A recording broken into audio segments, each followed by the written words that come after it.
Hello, hello. All right, I'm gonna get started because of time. So, hi again, everyone. I want to introduce our next panel. It's funding community care. Um, I have a very brief introduction, which is to say that I didn't write anything down. That said, one of the key issues that has come up around the sustainability of the work that we're all doing is money. How do we fund it? How, and who funds it? And how do we access those funders? And what strings and challenges are attached to that work? And what we've decided to do today is introduce you to three different funders who are useful and care about the type of work that we're all doing. And so I'm really honored and excited to introduce you to some funders. So I'm going to let each of them present themselves and the work that they're doing and what they fund. And then after that, I invite you all to ask questions. And I want to make sure that we're asking questions that are useful for the movement work that we're doing. So it's not about looking good to these funders because they care about our values. It's really about challenging philanthropy and making sure they understand the challenges of the work that we're doing, and that should be reflected in what they fund and how they fund it. So let it be a challenging conversation so that we can all grow and learn from it. Right? Cool. That said, I want to pass it over to Aisha from from Haymarket People's Fund. Go ahead, Aisha. Thank you so much. Hi, everyone. I am so sorry that I can't be with you all in person, but super honored that you asked us to come and listen today. So my name is Aisha Lane, and I have the distinct honor and privilege to serve as the board chair of Haymarket People's Fund. I've been involved with Haymarket People's Fund for probably about 25 years, if not longer. That dates me a little bit, but it's been a real joy and pleasure to be connected to Haymarket in the ways that I have. So who is Haymarket People's Fund, right? I don't know if many of you know who Haymarket is or if you've ever heard of us, but we are an anti-racism multicultural foundation whose mission is to really fund community organizing work for grassroots organizations throughout the New England region. And we've been doing that for about 51 years. We really see ourselves as being sort of behind the scenes, providing funding to almost every social justice movement New England has seen since 1974. Each year, our volunteer grant making panel, which we have a what we call a funding panel, and they're the ones that make decisions. We pull them straight out of community, and they make decisions about what money goes where in the region. Um, we are again we really do focus on grassroots organizations. We're very focused on being anti-racist and anti-racism organizing. Um, I'm just sort of looking at my notes. Please forgive me for looking off. One of the things that I think was exciting about us being with you all today is that we really appreciate the opportunity to learn directly from communities. We've been doing that forever, and this is even in this time, we've been asking our grantees about what it is we could be doing for you, and so this is just another opportunity for us to listen.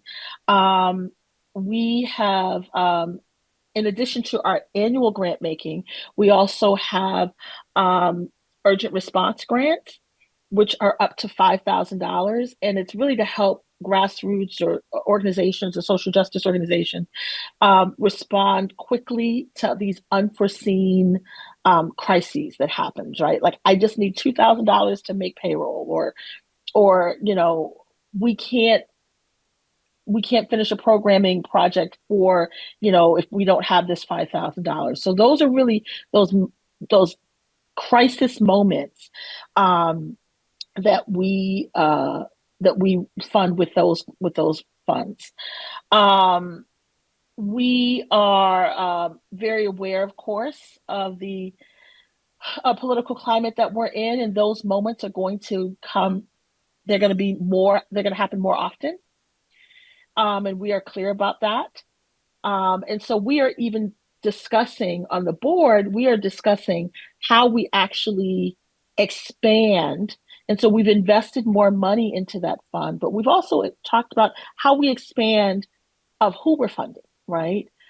Because we understand that philanthropy is, and I speak from philanthropy, right? We're a little silent right now, and that is not helping you all do the hard work that you do every day.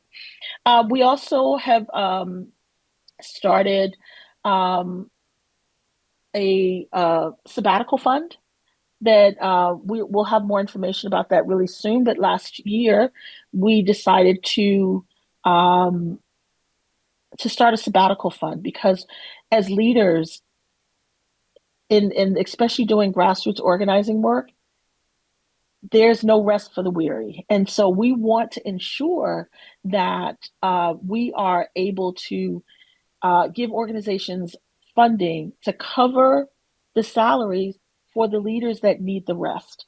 And so we're going to be doing that. Um, we are, part of the anti-racist work that we've been doing has really been around the learnings that we've received from the People's Institute for Survival and Beyond out of New Orleans. We've been involved with them probably since the late 90s. And it really, what they did for us is give us a set of principles that we use in every aspect of our organizing work.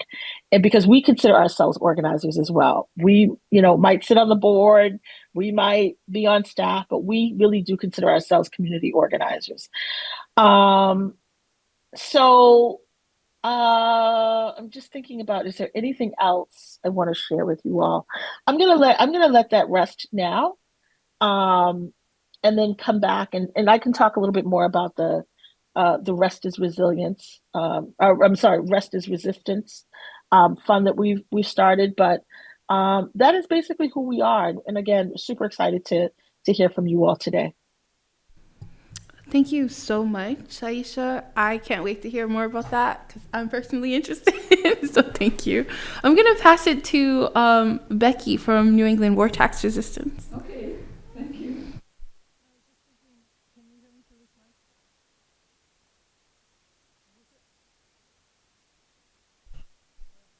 Okay.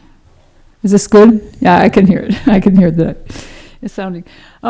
So, uh, uh, it's fascinating what a small world it is because Aisha was talking about the People's Institute in New Orleans, which I worked with as a volunteer in '07, soon after Hurricane Katrina, and after I had become a carpenter and then teaching carpentry to people in the Ninth Ward who wanted to rebuild their houses. And I haven't even heard much about People's Institute since then, but it's great that they're still around and helping out with all this critical work. But that's not what I'm talking about today. So I just wanted to say that hello to everybody, and so far it's been completely wonderful sharing this conference with you so far today. My name is Becky Pierce, and I'm with New England War Tax Resistance, which is how I connected with Stephanie and TBR, because I connected with her on some panel we were on in a Zoom a couple of 3 years ago. Otherwise, I hadn't heard of TBR before that, but I got our board to put you all at TBR on our RFP list so that you could apply for grants, and we've funded you both years.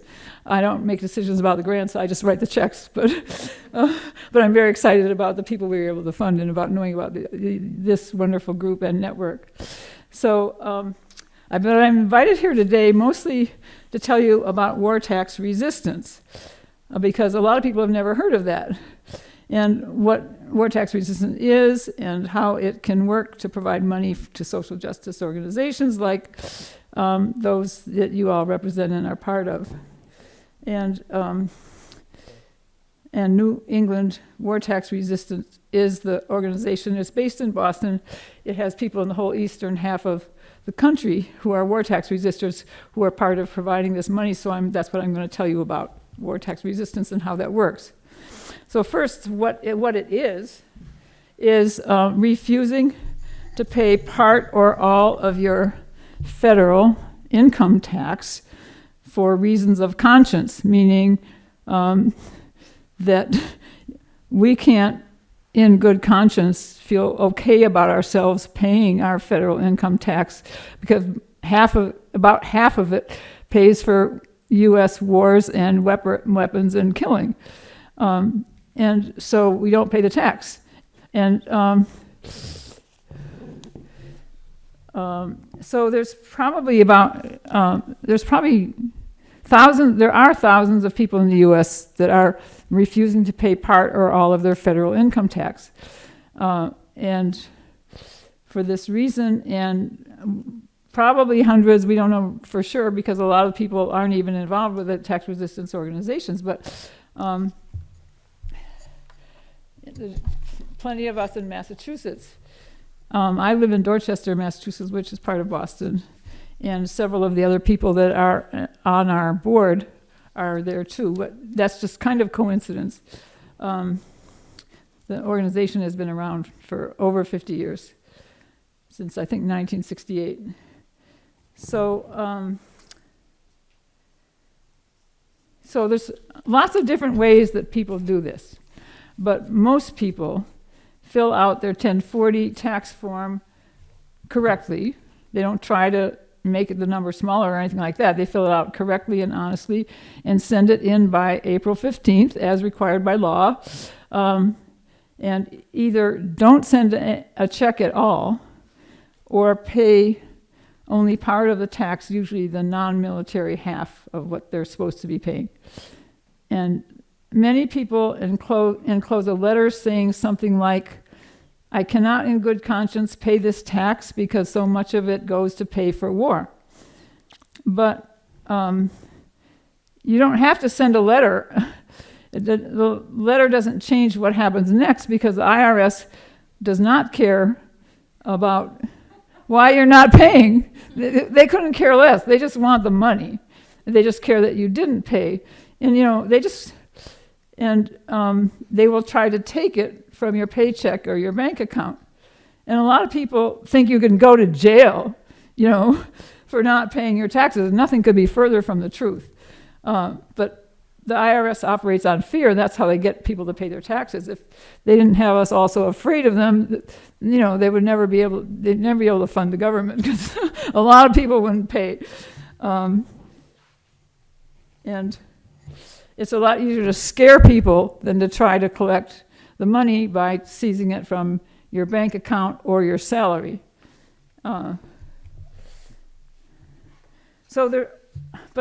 Once someone sends in their 1040 with half the money or none of the money, or with a lot of money unpaid, they're likely to hear from the IRS in months or years or sometime. And but there's a lot of things you can do to keep the IRS from taking the money. What you hear from the IRS is a form letter printed by a computer that says, you have 30 days to pay this, or get in touch with us and make a payment plan, or we will consider seizing your salary, your bank account, your property, your house, scariest possible language to try to get you to pay within a certain limit. But there's a lot, like I was saying, there's a lot of steps you can take to keep them from taking your money, or to resist, to stop them from collecting.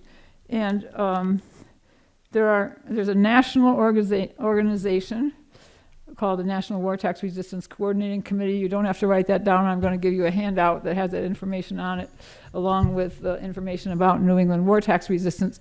But the national network has a big website with all kinds of information about tax resistance, and access to counselors who can talk to you on the phone and answer your questions and about your personal situation, and when you're trying to figure out whether this is something you would want to do, would dare to do, and so forth. But the other most important thing about our organization and the resource the resource that we maintain for war tax resistors is we have an escrow fund, which we call it the alternative fund, because it's an alternative to paying for war.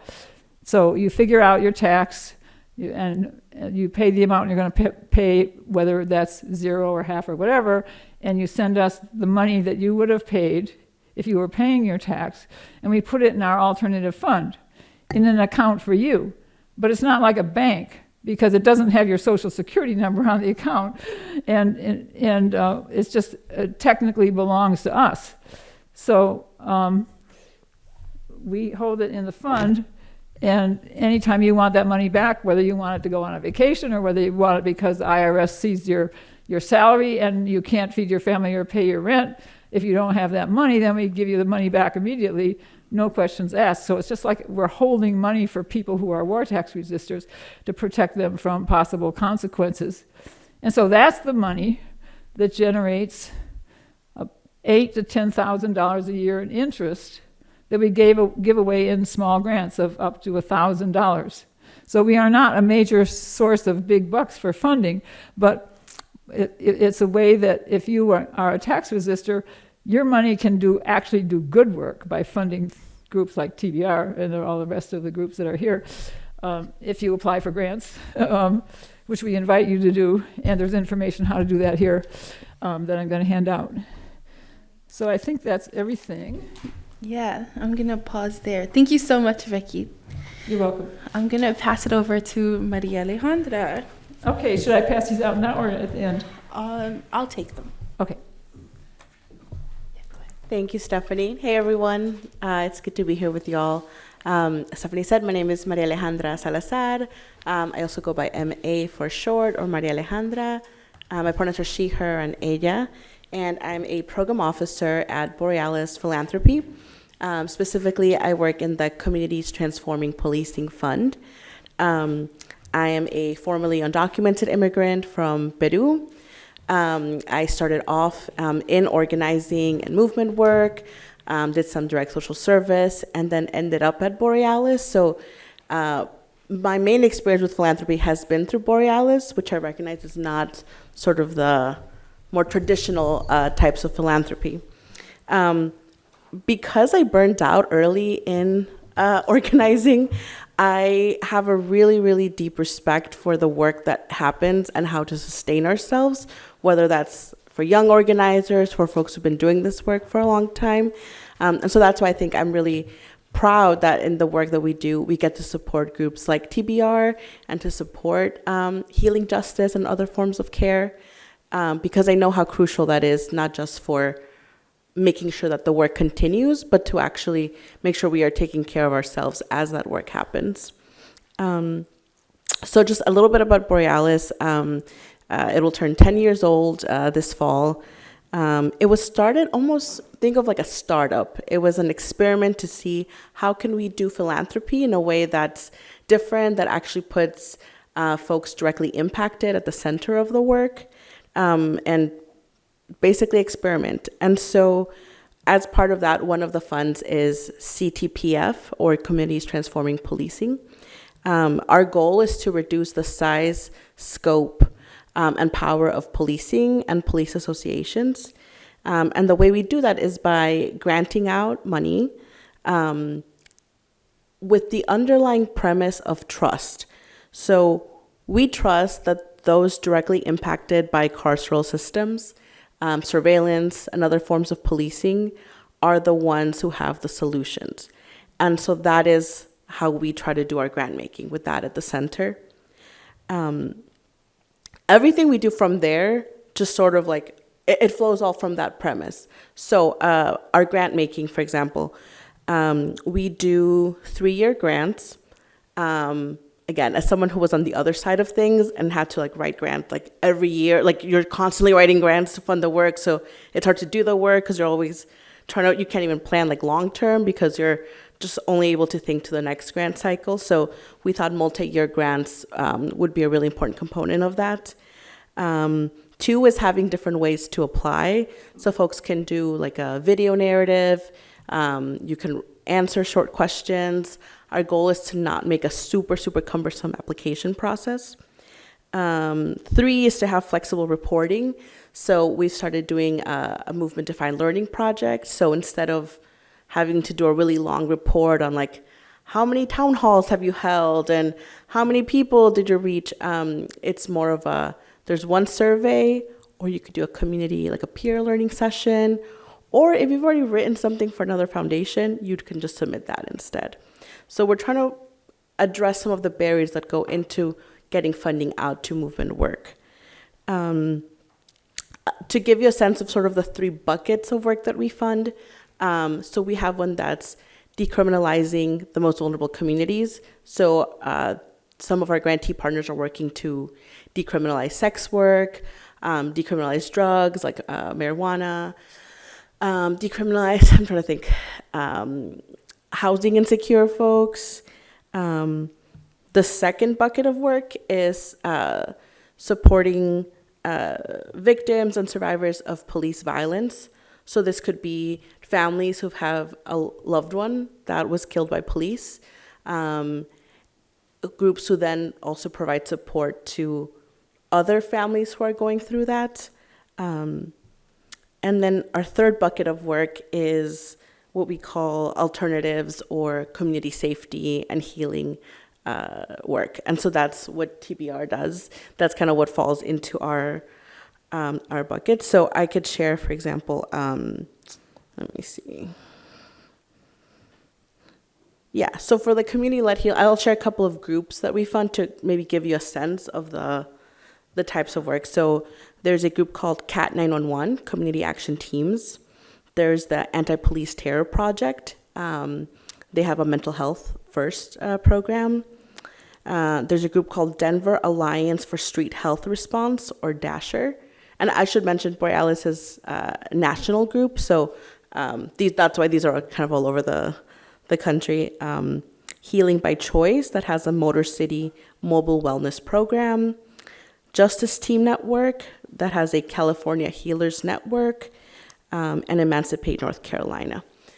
So those are a couple of groups. They're each doing what we would call community-led safety and healing response work differently in the way that applies to their specific location. But we think this has been really important because as much as we need to attack policing at the root, we also need to be imagining something new, something better outside of the confines of policing. So that's why this third bucket of work is really important to us. There are other pieces that we also support. So if I had to come up with almost like a profile of the types of grantees that we fund, some of these are organizations that, let's say someone is like a young organizer, they end up building this group.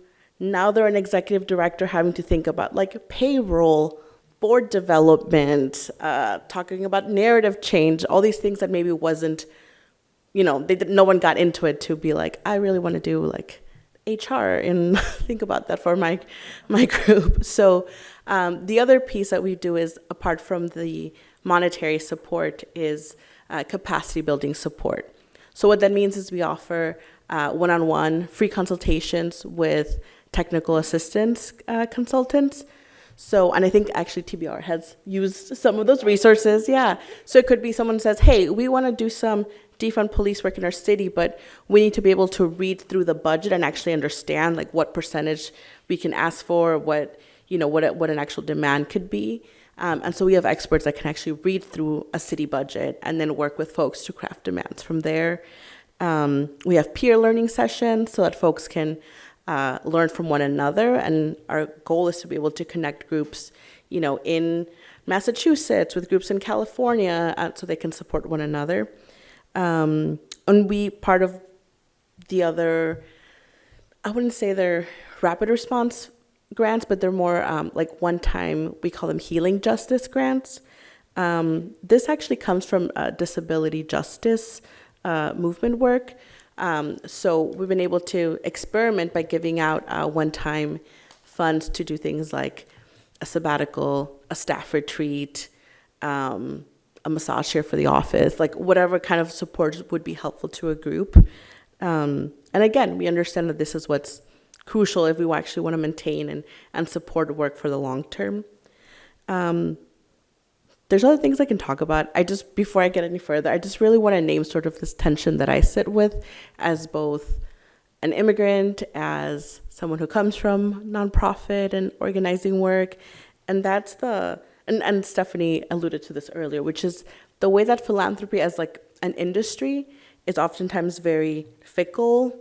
It's reactive, kind of that whole like changes with the wind, can be unnecessarily burdensome, especially for folks who are like dealing with some like life or death things in the moment, right? No one's got time to like sit down and let me make sure I'm like uploading my report to the grant portal.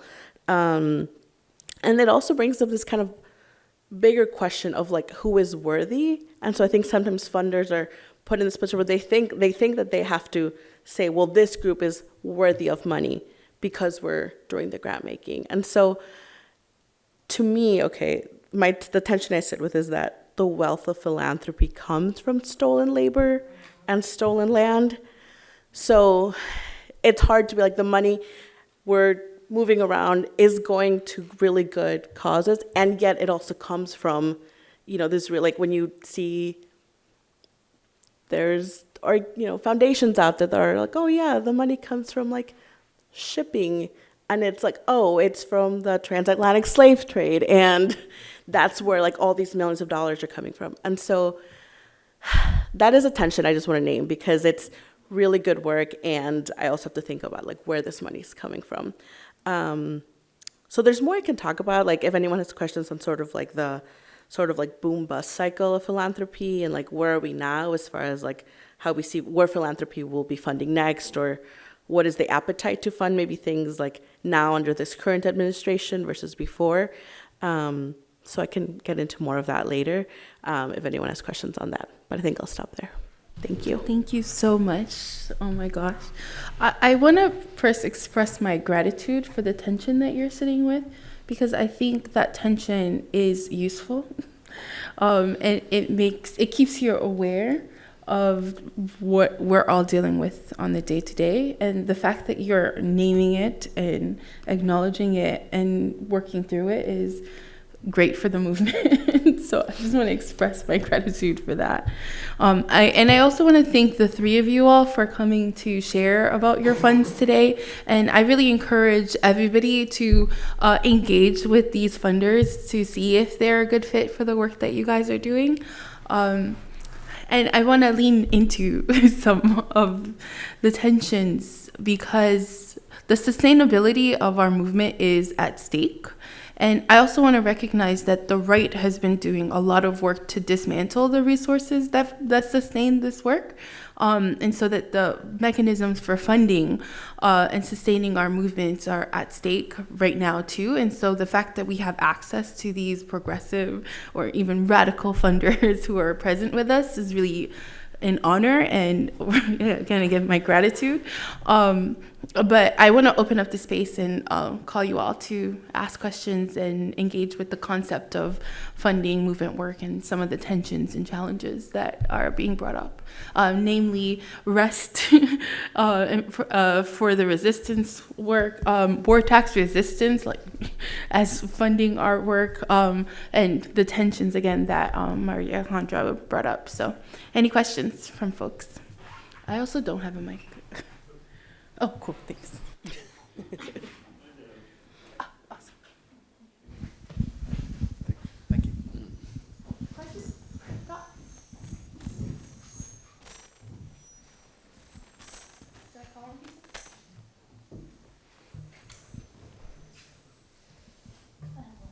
Yeah. First, I'll just break the ice. I was gonna wait, but I guess I'm curious if any of you have thoughts on like, so out here in Western Mass, for example, I was part of a reparations campaign and with Western Mass Surge, and it sort of devolved into like, I mean, it didn't devolve, it's still happening, good, money's being moved, but it was like defaulting to like a 10% tithe, basically, which was like really, like, they didn't call it a tithe, but they said 10% because that's what you give to the church. And I guess I'm just like curious if you have ways that you challenge people to move their resources, give resources with in principled ways, rather than just like, here's my money, now I can like go do my evil thing, my evil job, or go, like how do you deepen sort of like moving from philanthropy to what? Kind of like when I think about reparations, we're trying to deepen it beyond just like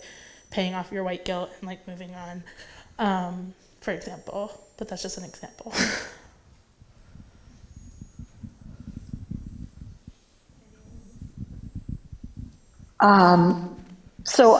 I think one of the ways that we think about this is, when we're approaching donors, particularly at the beginning when like being anti-racist wasn't cool. It's now a good buzzword. But we wanted people because it was the right thing to do. And so, not because you were necessarily going to get anything out of it, but what we always say, particularly about anti-racist organizing, is that it brings us all back to our humanity. And so that's how we talked about this work and implored people with wealth to give. And they did that, right? But it was work to do that. It was about building relationship. It was about calling people to themselves and saying, you say you want this, but these are the ways that we're asking you to help in these movements, right? There are people that had very specific ways that they were giving money, right, in the 70s and 80s, and say, well, this is what I want to do, but that's not what we need now, right? And so it was us sitting down with donor after donor after donor, really helping them understand that this movement was important and it was the right thing to do. And these are, we built principles on it. We talk a lot about that, but it really was about relationship building and um, and coming at it from that standpoint that this is what this is what our communities need now, and in this way, and these are the right things to do.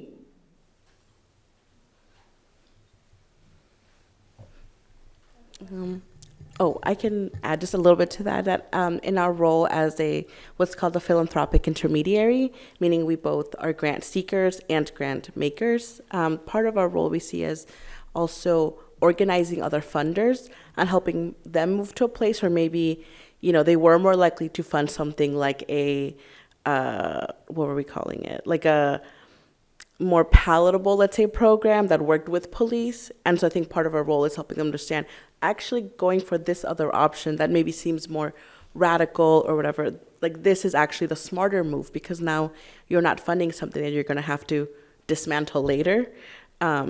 So that's one, is like organizing other funders. And two, I would say, is like we include donor learning as part of our process. So what that means is when we do, because we are grant seekers, we also have to be accountable to our donors. And so we try to include directly, for example, we just did a donor learning session, and we included 3 groups that are doing work around youth organizing, so like cops out of schools, ICE out of schools, that kind of thing, so that donors could hear directly from groups on the ground as opposed to having that message filtered through us. Like, we thought it's important for them, if they don't get to go out as much and actually listen to who are the people on the ground doing the real work, like on the front lines. So I would say those are 2 things that we do as an organizing group, I would say. Thank you for the question.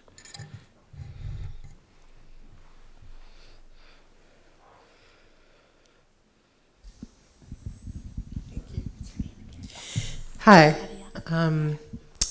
my name is Claudia, and I have a question about somewhat in regards to building those relationships with people. And what brings that up along with this conversation is in Northampton, they recently had a meeting for the community to redress reparations, and they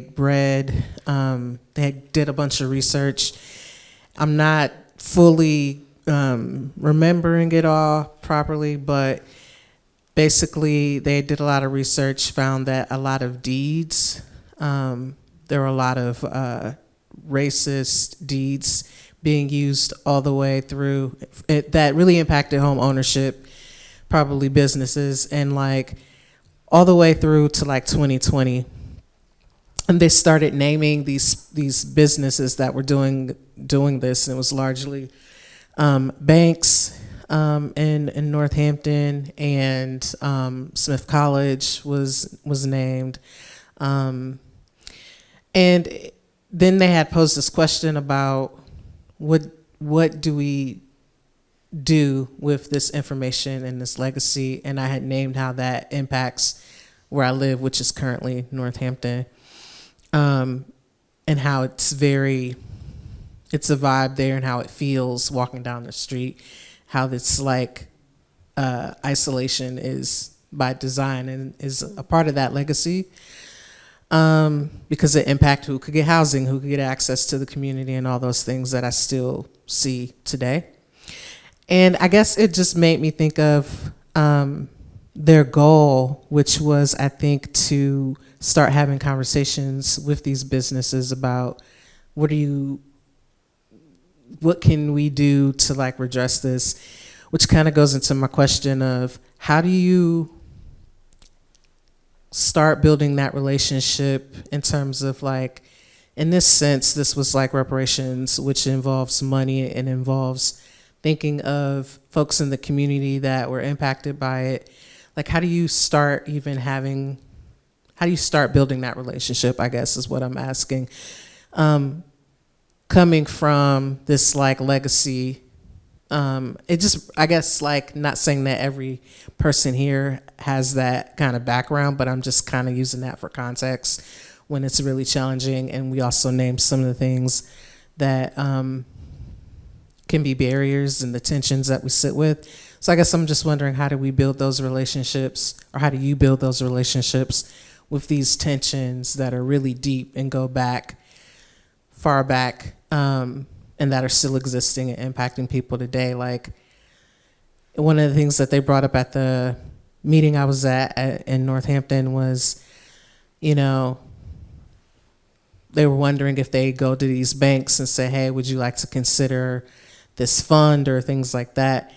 And I don't even know if it was like they named that as an option. They had some other options that I don't want to say that they were bad, but they just felt softer and not like completely direct. But it was a lot of tension of like, how do we even go back to have these conversations? So all of that being my context is why I'm asking this question. It's making me think of, how do you like have those relationships or start that conversation when there's a huge amount of injustice involved?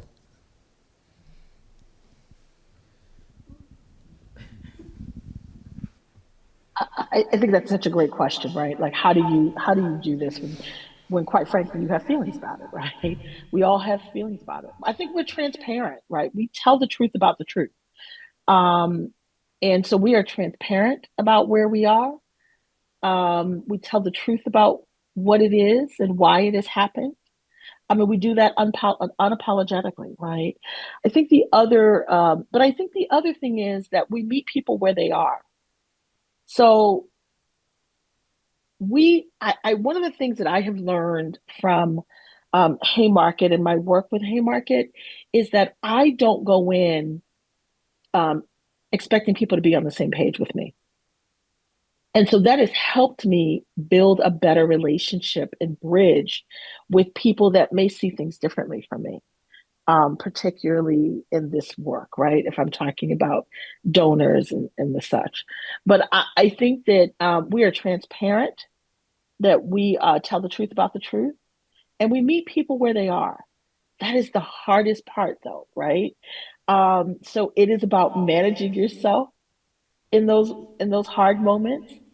But I do think that it's those three elements for us. The way I see it is really about um, being transparent, telling the truth about the truth, and meeting people where they are. Not everybody's going to be where we are, right, when we first come in.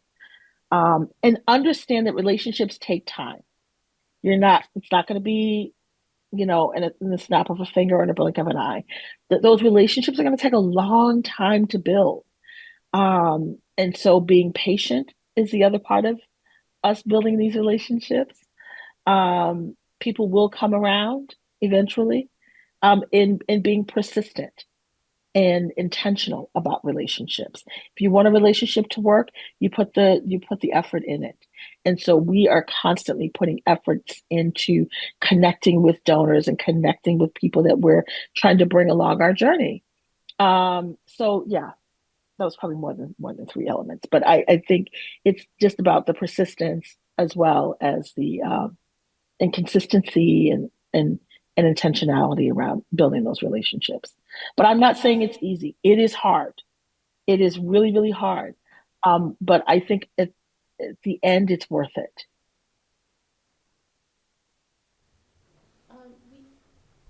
Right. Thank you so much, Aisha. So we do need to wrap up this panel now. So I just want to check in with each funder if you want to go and have a last word, maybe just a minute. Becky, do you want to get us started? I only had one thought as that when people send their money to New England War Tax Resistance each year in April or May, and we only have a small number of people that are doing that. Most of the money in our fund is been there for a long time, and people haven't touched it. But there's some people that send in their money every year. We could ask them if they wanted to go directly to grants, rather than having it go into essentially our endowment, which is the money we just keep holding, and it keeps generating a small amount of interest every year that we give away in grants. So I'm just saying I was inspired by hearing everything from the two of you and knowing stuff about TBR and everybody else to think about that option and asking next year when we send out our letter that goes along with the grant check and our letter that goes to each of the fund members who have money in our fund, we can ask them if they would like us to do that with their money instead of leaving it in our fund. So just the board will have to decide, because that means our fund won't continue to grow, or it might shrink more. It's shrinking anyway because some people are aging out and taking the money. The ones from the Vietnam War, which is when the fund started, and the tax resistance organization started, are going into retirement communities and stuff like that. But it's tiny, and so we're still going to have substantial money earning interest every year. So we could afford to, especially if our board agrees, to give people the option to give it away directly to the organizations. And we tell them the organizations that we're funding each year when we send them their annual report about how much money they have in their account.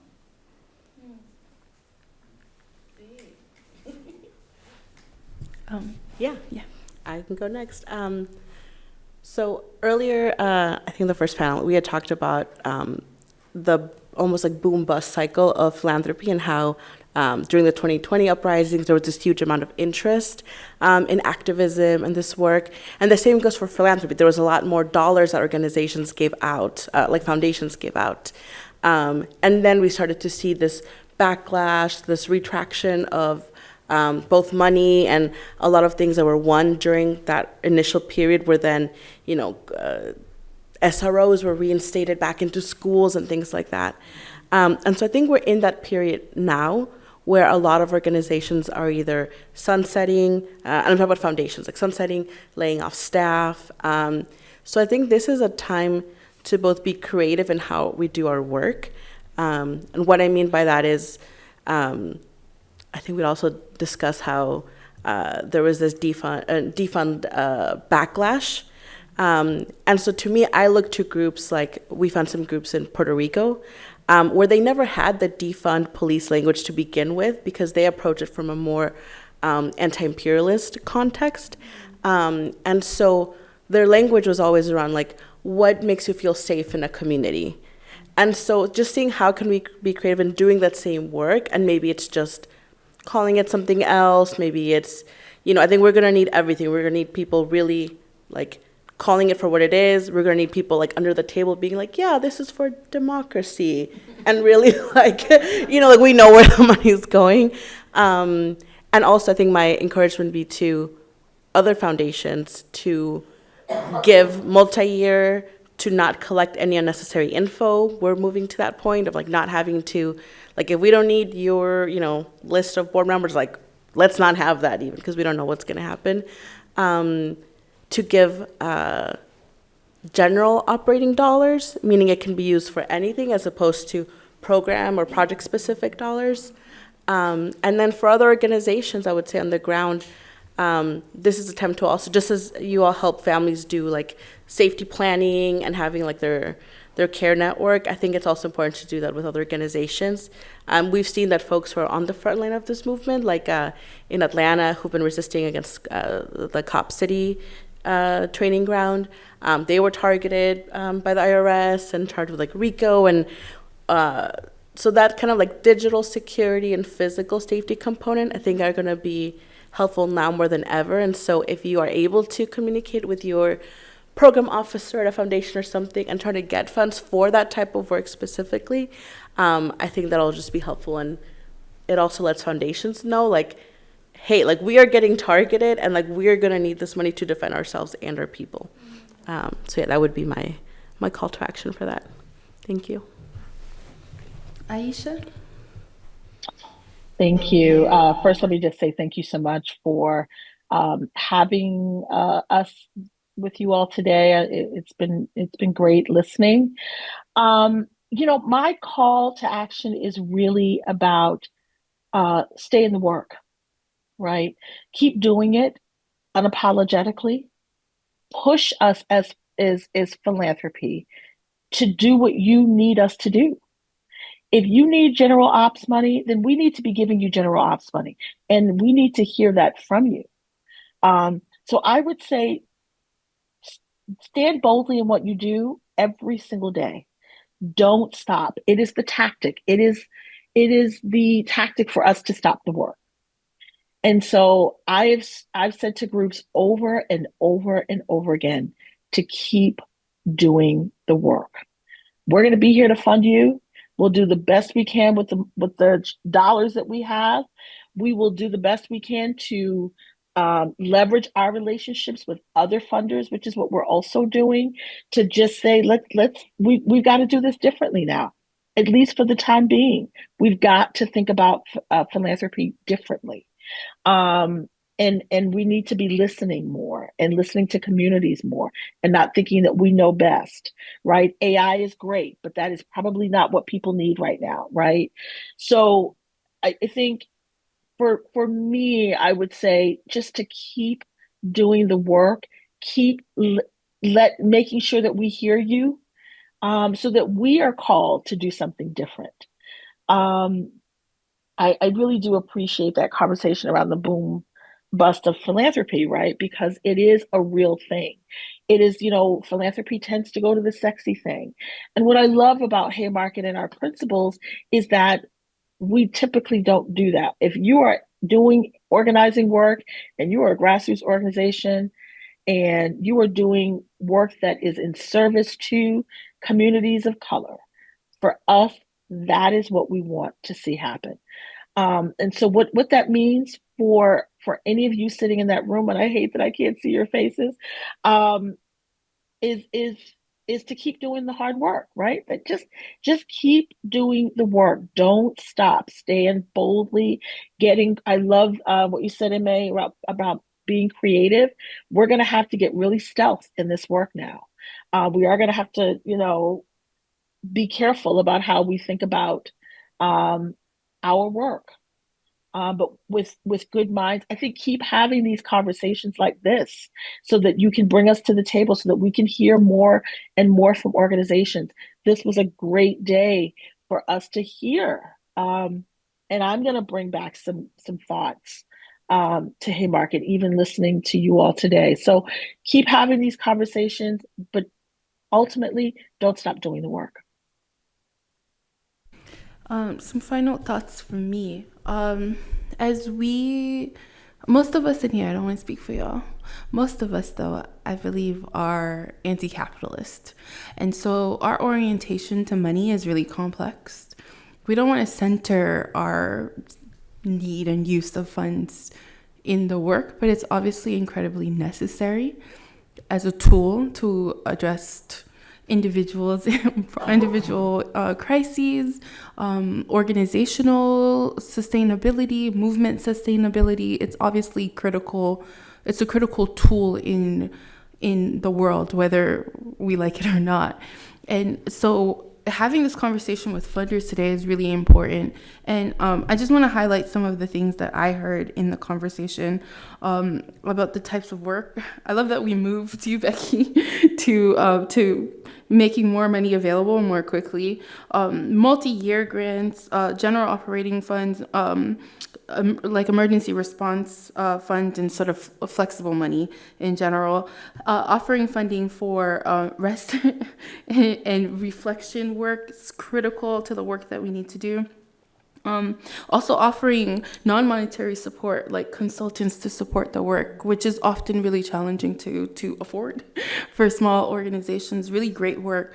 I also want to call into this space today Monica Cannon Grant, who is an organizer from Boston, who is in jail now for misuse of a government grant. So they do come after organizers, and they look at the money to come after us. And so it's really important that we have the right infrastructure to be able to address the issues. And I just want to call Borealis back in. They do have consultants that support with making sure that infrastructure is laid right. And as organizations grow, that they're properly managing funds to avoid this unnecessary interaction with the carceral system. I also want to call in some other things that I think might be useful. Some non-monetary support that I'm part of a Haymarket subgroup called STAR, and some discussion that we've had in that group is sometimes we need to be in conversation with other groups that we're in public conflict with, and we need sometimes a funder to call them to the table, and maybe that's another way to sort of leverage your power and role in the work. To help with calling organizations to the table to have conversations about movement work. Another thing that we've been finding challenging is the funding caps. And so there's a certain amount of money that we can have and money that we can't have, but it means that it's really challenging for us to constantly every year have to raise the right amount of money to meet the exact need but not go over, and we can't hold money because carryovers are a problem, and blah, blah, blah. We could talk about the nonprofit industrial complex at another point, but another thing that I think might be useful for us to think about the longevity of the work is property. And it's really, a lot of funders don't fund capital campaigns, but organizations like Holyoke Media can have us here because they own property. They have the space to allow us to use it. And some organizations sunset because they don't have the space, or they spend so much of their resources paying for rent in their office spaces. So I'm calling you all to help us think about that long term and how to address it. And I just want to thank you all for being a part of this conversation today. And I think this is going to be a long-term conversation for us to have about our relationship to money, the movement, and the sustainability of the work holding our large anti-capitalist politic. So thank you all so much. Thank you, everyone, for being a part of this conversation. Next up, we do have a tea break that's happening right now. We're a little behind schedule, but there is tea upstairs on the second floor. And then after that, we're going to head over into our Art in Connection space, which is going to be different parts. Should I just read where they are? Okay. So there's going to be an herbal conversations for community care healing space here on the first floor. It's on the second floor. A weaving activity upstairs in the breakout space, that room with the large conference table, and a zine making and reading in the center hall where the food and stuff has been. So thank you all. Great.